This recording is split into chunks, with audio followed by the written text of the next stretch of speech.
Simon tinha desaparecido. Certa manhã, ele faltou ao trabalho. Algumas pessoas comentaram sem querer sobre a ausência.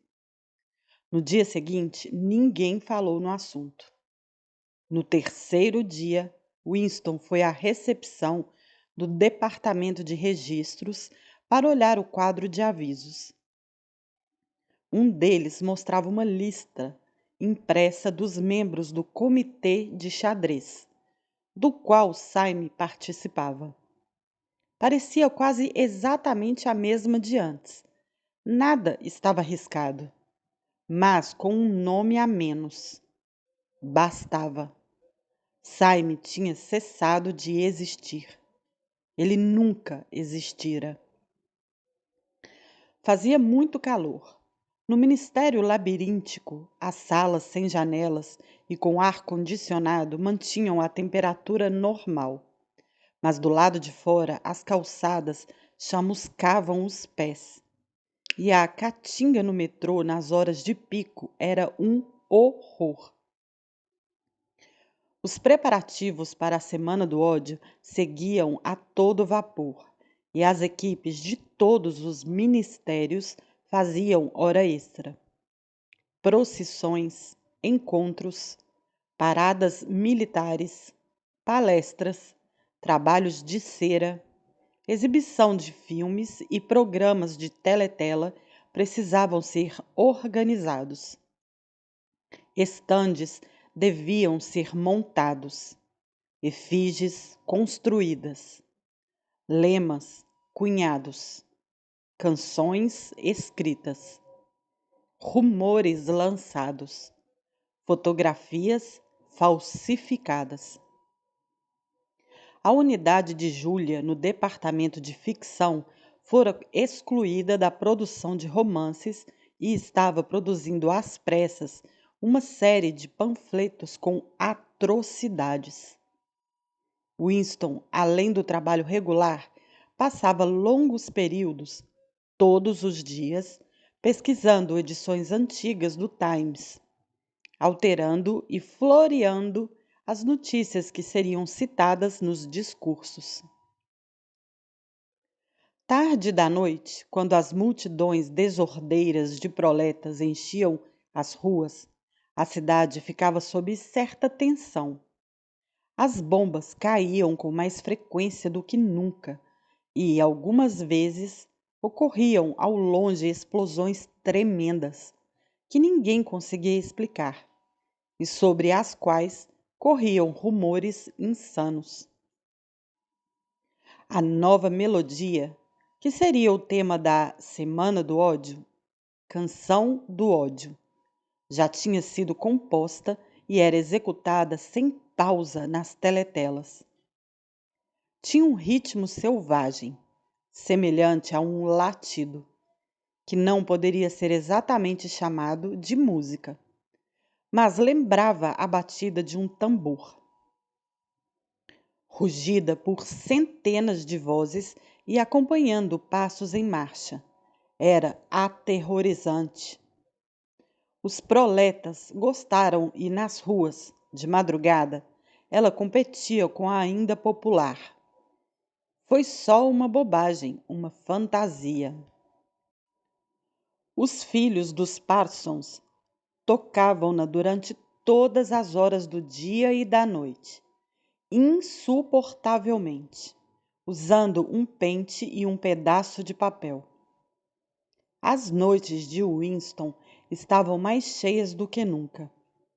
Equipes de voluntários, organizadas por Parsons, preparavam a rua para a Semana do Ódio, pregando bandeiras, pintando cartazes, instalando mastros nos telhados e estendendo arames que receberiam as flâmulas de um lado ao outro da rua. Parsons se gabava de que somente as mansões Vitória exibiriam 400 metros de faixas. Ele estava em seu ambiente natural e feliz, como uma cotovia. O calor e o trabalho manual haviam até lhe concedido um pretexto para usar calções e camisa aberta durante as noites. Ele parecia estar em todos os lugares ao mesmo tempo, empurrando, puxando, serrando, martelando, improvisando e animando todo mundo com provocações camaradas, exalando por todas as dobras do corpo o que parecia ser um estoque infinito de suor acre. Um cartaz novo apareceu de repente em Londres inteira. Não tinha legenda e representava simplesmente a figura monstruosa de um soldado eurasiano, com 3 ou 4 metros de altura, andando para a frente com um rosto mongol inexpressivo e botas enormes. Uma submetralhadora apontada a partir do quadril. De qualquer ângulo que se olhasse para o cartaz, a boca da arma, ampliada pelo sombreamento, parecia estar apontada diretamente para você. Ele foi colado em cada espaço livre de todos os muros, superando até os estratos do grande irmão. Os proletas, sempre indiferentes à guerra, estavam sendo arrastados para um de seus periódicos frenesis de patriotismo. Como que para harmonizar com o clima geral, as bombas vinham matando mais gente do que de costume. Uma caiu em um cinema perto de Stepney, enterrando centenas de vítimas entre os escombros. A população inteira do bairro apareceu para o cortejo e o longo funeral, que durou muitas horas. Foi, na verdade, um encontro de indignados. Outra bomba caiu em um terreno baldio, usado como parquinho, e dúzias de crianças foram carbonizadas. Houve mais demonstrações de revolta. Uma efígie de Goldstein foi queimada. Centenas de cópias do cartaz do soldado eurasiano foram rasgadas e jogadas às chamas. E uma quantidade de lojas foi saqueada durante os tumultos. Depois, correu um boato segundo o qual espiões estavam direcionando as bombas por meio de ondas de rádio. E um casal de idosos suspeito de ascendência estrangeira teve a casa incendiada e morreu asfixiado. No quarto acima da loja do Sr. Charrington, quando conseguiam ir para lá, Julia e Winston se deitavam lado a lado na cama despojada sobre a janela aberta, nus para tentarem se refrescar. O rato nunca mais voltou, mas os percevejos haviam se multiplicado hediondamente no calor. Não parecia importar. Sujo ou limpo, o quarto era o paraíso. Assim que chegavam, eles borrifavam tudo com pimenta comprada no mercado negro. Arrancavam as roupas e faziam amor com os corpos suados. Depois adormeciam e acordavam para descobrir que os insetos haviam se unido e se preparavam para o contra-ataque. 4, 5, 6, 7 vezes eles se encontraram durante o mês de junho. Winston abandonara o hábito de beber gin a todo momento. Parecia ter percebido a necessidade daquilo. Engordara e a úlcera varicosa cedera, deixando apenas uma cicatriz marrom na pele acima do tornozelo. Seus ataques de tosse pela manhã haviam parado. O processo da vida já não era insuportável. Ele não tinha mais nenhum ímpeto de fazer caretas para a teletela, nem ganas de gritar palavras sujas a plenos pulmões. Com a garantia de um esconderijo, quase um lar, Não parecia tão difícil marcar encontros frequentes e demorados. O importante era que o quarto sobre a loja de antiguidades existia. Saber que ele se encontrava ali, inviolável, era quase igual a estar lá dentro.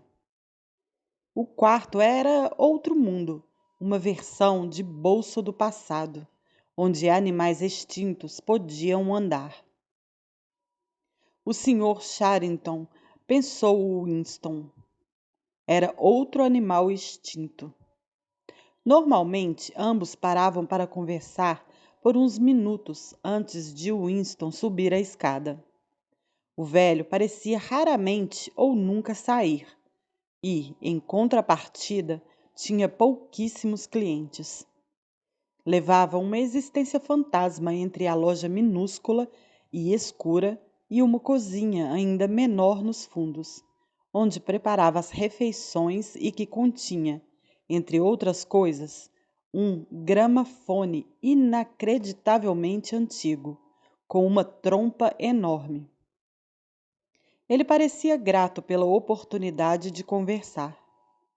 Circulando em meio aos itens sem valor, com o nariz comprido, os óculos de lentes grossas e os ombros curvados na jaqueta de veludo, o Sr. Charrington tinha sempre o ar vago de um colecionador, mais do que de um comerciante. Com algum entusiasmo que lhe sobrara, ele pensava uma ou outra porcaria. Uma rolha de cerâmica, a tampa pintada de uma caixa de rapé quebrada, um relicário de ouropel contendo mechas de cabelo de um bebê há muito morto, sem jamais pedir a Winston que comprasse, somente que a apreciasse. Conversar com ele era como ouvir o tilintar de uma caixinha de música antiga.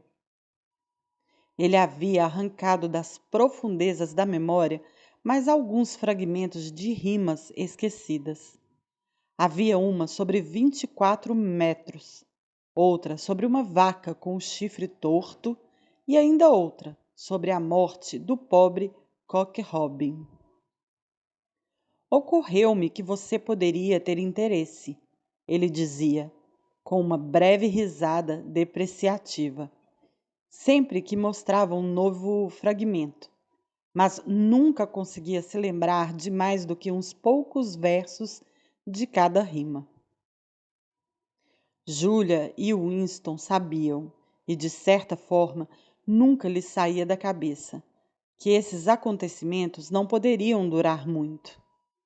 Em certas ocasiões, o fato da morte iminente parecia palpável como a cama onde se deitavam. E então eles se apertavam um contra o outro em uma espécie de sensualidade desesperada, como uma alma condenada que se agarra ao último pedaço de prazer quando o relógio está a 5 minutos de bater as horas.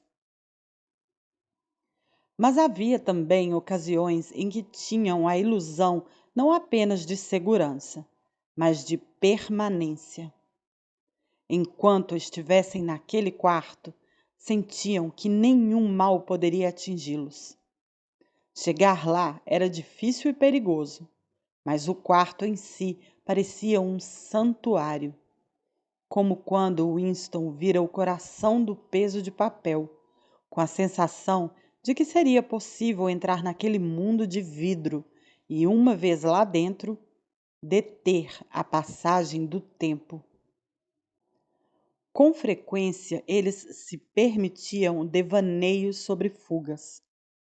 A sorte duraria indefinidamente e ambos levariam adiante a paixão secreta pelo resto de suas vidas naturais. Ou Catharine morreria e, por meio de manobras sutis, Winston e Julia conseguiriam se casar.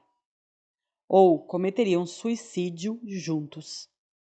Ou iriam desaparecer, mudar de aparência até ficarem irreconhecíveis, aprender a falar com sotaque proletário, obter empregos em fábricas e levar a vida despercebidos em uma viela secundária.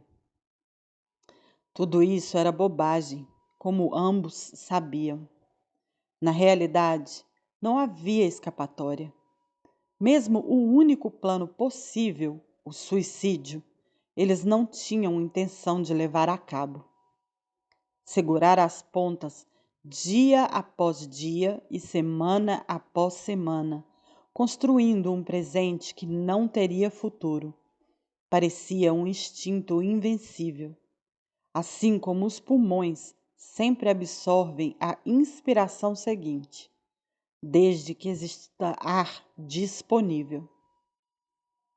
Algumas vezes falavam também sobre se envolver em rebelião ativa contra o partido, mas sem nenhuma noção de como dar o primeiro passo.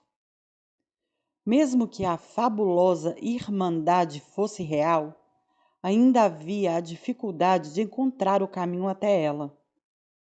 Winston contou sobre a estranha intimidade que existia, ou parecia existir, entre ele e O'Brien, e sobre o impulso que às vezes tinha de simplesmente andar até O'Brien, anunciar que era inimigo do partido e pedir a ajuda dele.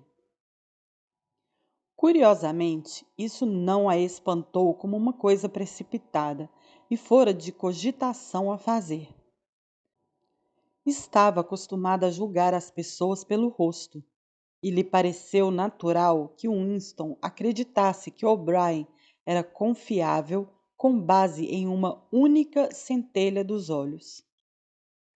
Além disso, dava como certo que todo mundo, ou quase todo mundo, odiava o partido em segredo e quebraria as regras se achasse seguro fazê-lo. Mas se recusava a acreditar que uma oposição organizada e difusa pudesse existir. As histórias sobre Goldstein e seu exército clandestino, ela falou, eram simplesmente um monte de lixo que o partido tinha inventado para os próprios objetivos e nas quais você precisava fingir que acreditava. Perdeu a conta de quantas vezes, nos comícios do partido e em demonstrações espontâneas, gritara com toda a força pela execução de pessoas cujos nomes nunca tinha ouvido e em cujos supostos crimes jamais acreditou.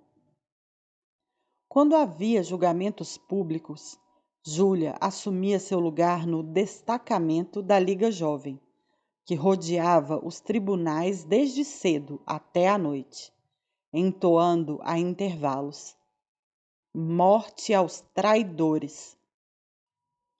Durante os 2 minutos de ódio, sempre superava os demais nos gritos insultosos contra Goldstein.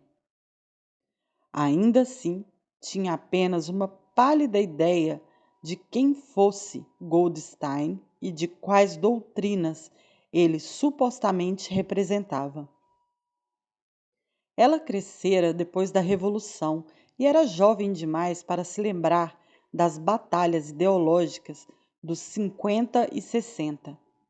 O movimento político independente estava fora de sua capacidade de imaginação e, de todo modo, o partido era invencível. Existiria sempre e seria sempre o mesmo. Você só podia se rebelar contra ele por meio de desobediências secretas ou, no máximo, por atos isolados de violência, como matar alguém ou explodir alguma coisa.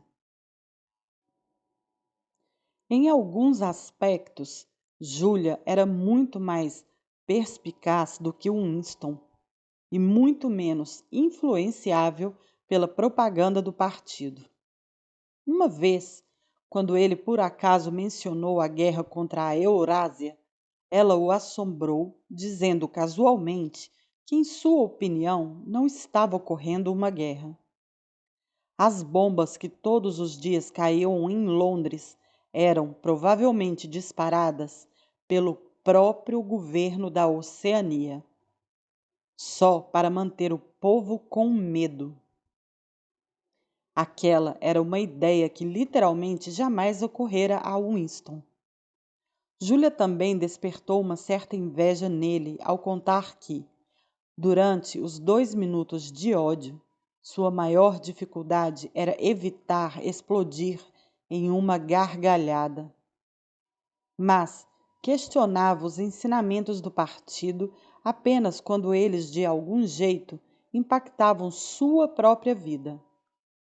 Com frequência estava pronta a aceitar a mitologia oficial, apenas porque a diferença entre verdade e falsidade não lhe parecia importante. Acreditava, por ter aprendido na escola, que o partido inventara os aviões.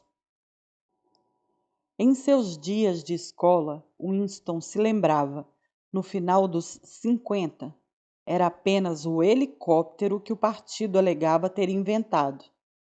Uma dúzia de anos mais tarde, quando Júlia estava na escola, o partido já reivindicava o avião. Dali a mais uma geração estaria reivindicando a invenção do motor a vapor. E quando Winston contou que os aviões já existiam muito antes que ele próprio nascesse e bem antes da Revolução, o fato pareceu indiferente a Júlia. Afinal, que importava quem tinha inventado o avião? O choque foi maior quando ele descobriu, através de um comentário casual, que ela não se lembrava de que a Oceania, 4 anos antes, tinha estado em guerra com a Lestásia e em paz com a Eurásia. Era verdade que Júlia considerava a história da guerra uma farsa, mas aparentemente nem mesmo notara que o nome do inimigo tinha mudado. Pensei que sempre estivemos em guerra com a Eurásia, ela disse vagamente. Isso o assustou um pouco. A invenção do avião datava de muito antes do nascimento dela, mas a troca do inimigo na guerra ocorrera apenas 4 anos antes, bem depois de Júlia já ser adulta. Debateu com ela sobre isso por talvez um quarto de hora. No fim, conseguiu forçar a memória de Júlia para o passado, até ela se lembrar indistintamente de uma época em que a Lestásia, e não a Eurásia, tinha sido o inimigo. Mas o assunto ainda lhe parecia desimportante. Quem se importa? Comentou impaciente. É sempre uma maldita guerra depois da outra e, seja como for, todo mundo sabe que as notícias são todas mentirosas. Algumas vezes ele conversava sobre o departamento de registros e as falsidades descaradas que cometia ali. Coisas assim não pareciam horrorizá-la. Ela não sentia o abismo se abrindo sobre seus pés ao pensar em mentiras se tornando verdades. Winston contou a história de Jones, Aronston e Rutherford, e o pedaço de papel importantíssimo que certa vez tivera entre os dedos. Não a impressionou muito. No começo, inclusive, ela não captou o fato. Eles eram seus amigos? Não, nunca os conheci. Eram membros do núcleo do partido. Além disso, eram homens muito mais velhos do que eu. Pertenciam aos velhos tempos, antes da Revolução. Eu mal os conhecia de vista. Mas, então, por que se preocupar? Pessoas são assassinadas a toda hora, não são? Ele tentou fazê-la compreender. Esse foi um caso excepcional. Não era só uma questão de alguém ser morto. Você percebe que o passado vem sendo extinto? Se algo sobrevive em algum lugar, é em uns poucos objetos sólidos sem palavras associadas a eles, como aquele pedaço de vidro. Nós não sabemos quase nada sobre a Revolução e os anos antes da Revolução. Cada registro foi destruído ou falsificado.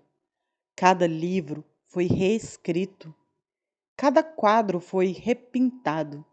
Cada estátua, rua e edifício teve seu nome trocado. Cada data foi alterada. E esse processo continua dia a dia e minuto a minuto. A história parou. Nada existe, exceto um presente infinito no qual o partido está sempre certo. Sei, é claro, que o passado é falsificado, mas nunca me seria possível provar isso. Mesmo sendo eu a fazer pessoalmente a falsificação. Depois que a coisa é feita, jamais resta alguma evidência. A única prova está dentro da minha cabeça, e não tenho a menor certeza de que outro ser humano compartilhe minhas lembranças. Apenas naquela única circunstância em toda a minha vida tive uma evidência concreta e real depois do evento, anos depois dele. E que bem isso fez? Bem nenhum, porque joguei o documento fora alguns minutos depois. Mas se a mesma coisa acontecesse hoje, eu guardaria. Bem, eu não. Estou mais do que disposta a correr riscos, mas apenas por uma coisa que valha a pena, não por pedaços de jornal velho. O que você poderia ter feito, mesmo que tivesse guardado?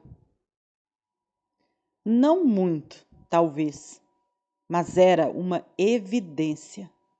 Poderia ter plantado algumas dúvidas aqui e ali, supondo que eu tivesse ousado mostrar para alguém.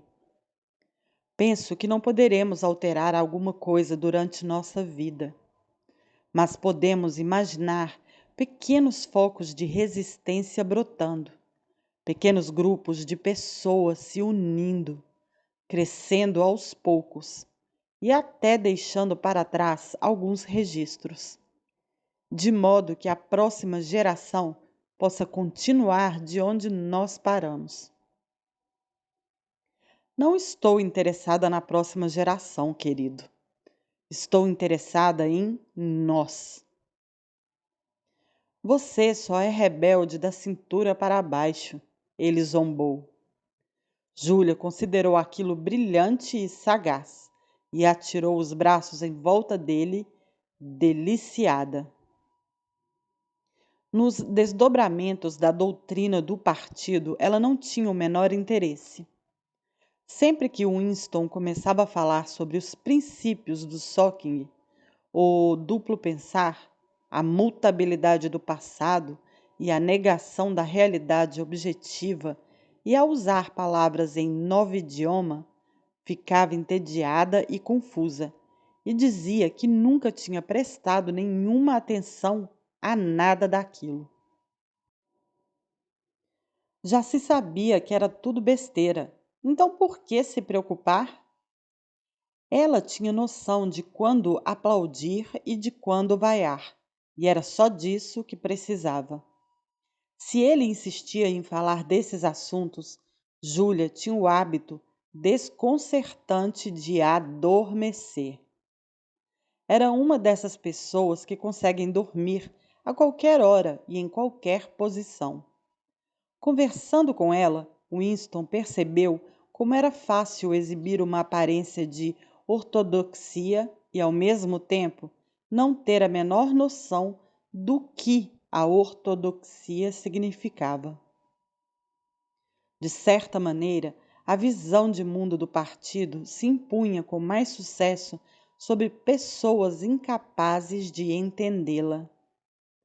Essas pessoas podiam ser levadas a aceitar as mais flagrantes violações da realidade porque nunca compreendiam totalmente a enormidade do que era exigido delas e não estavam interessadas o bastante nos acontecimentos públicos para perceber o que acontecia. Pela falta de entendimento, elas permaneciam sãs. Simplesmente aceitavam tudo o que lhes era empurrado goela abaixo, e não lhes fazia mal porque não deixava resíduo, assim como um grão de milho passa sem ser digerido pelo corpo de uma ave. Aconteceu afinal. A mensagem aguardada havia chegado.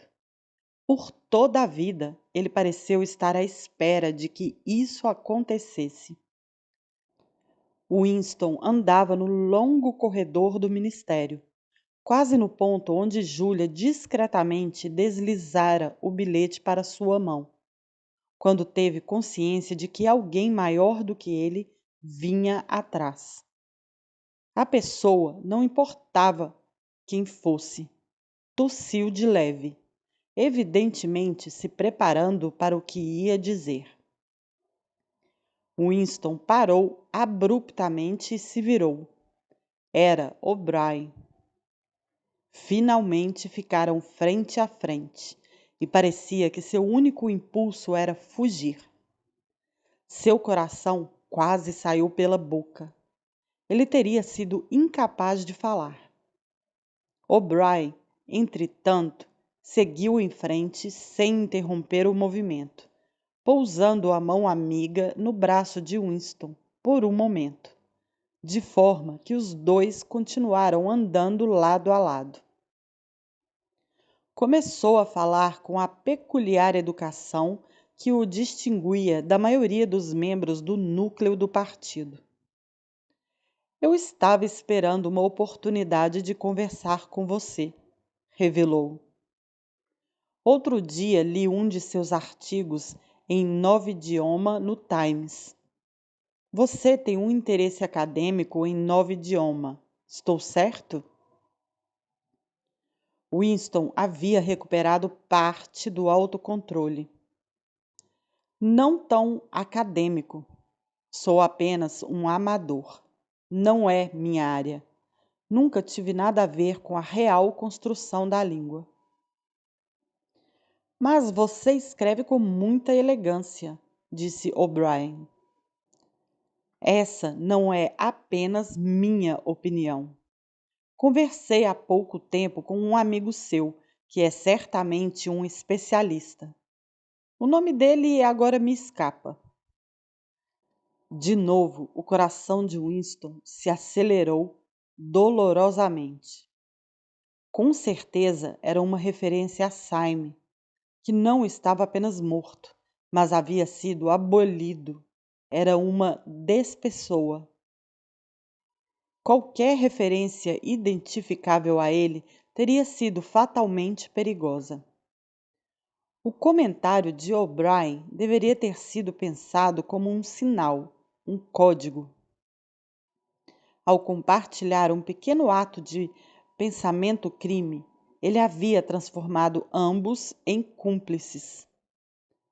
Os dois continuaram a percorrer lentamente o corredor, mas agora O'Brien havia parado. Com a curiosa e desarmadora afabilidade que sempre trazia em seu gesto, ele arrumou os óculos no nariz e então continuou.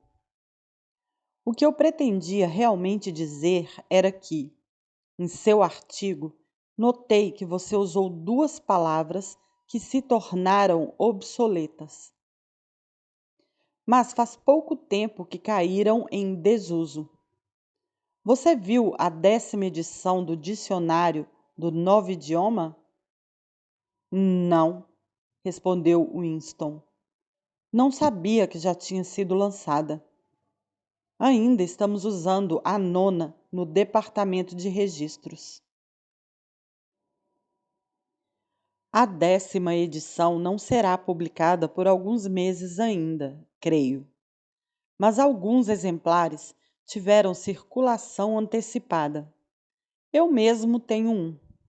Você estaria interessado em dar uma olhada? Talvez? Certamente, disse Winston, logo entendendo para onde aquilo levaria.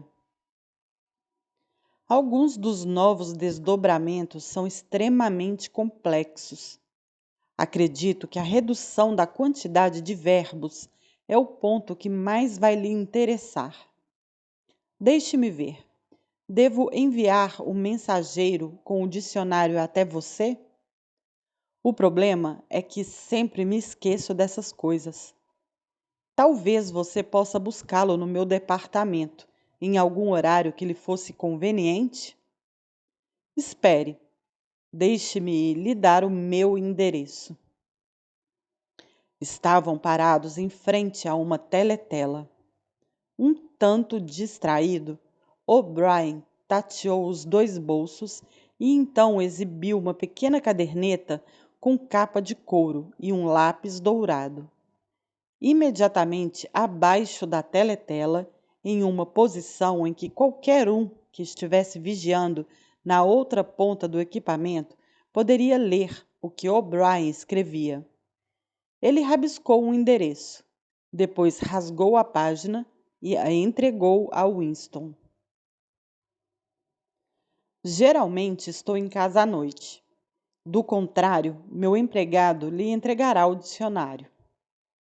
Então partiu, deixando Winston segurando o pedaço de papel que, dessa vez, não precisava ser escondido. Apesar disso, ele memorizou cuidadosamente o endereço e algumas horas depois jogou-o no buraco da memória junto com outros vários papéis. Os 2 haviam conversado, no máximo por uns poucos minutos. O episódio tinha um único significado. Fora planejado para que Winston soubesse o endereço de O'Brien. Isso era necessário porque, excetuando a pergunta direta, nunca era possível descobrir onde alguém morava. Não havia listas de nenhum tipo. Se algum dia você quiser me ver, eis onde posso ser encontrado. O'Brien dissera. Uma coisa era certa. A conspiração com a qual sonhara existia de fato. E ele tinha chegado a seus limites máximos. Winston sabia que cedo ou tarde obedeceria à convocação de O'Brien. Talvez no dia seguinte. Talvez após uma demora prolongada. Não tinha certeza. O que estava acontecendo era apenas o desenvolvimento de um processo iniciado muitos anos antes. O primeiro passo tinha sido um pensamento secreto, involuntário. O segundo, começar um diário. Ele havia se deslocado dos pensamentos para as palavras e agora das palavras para as ações.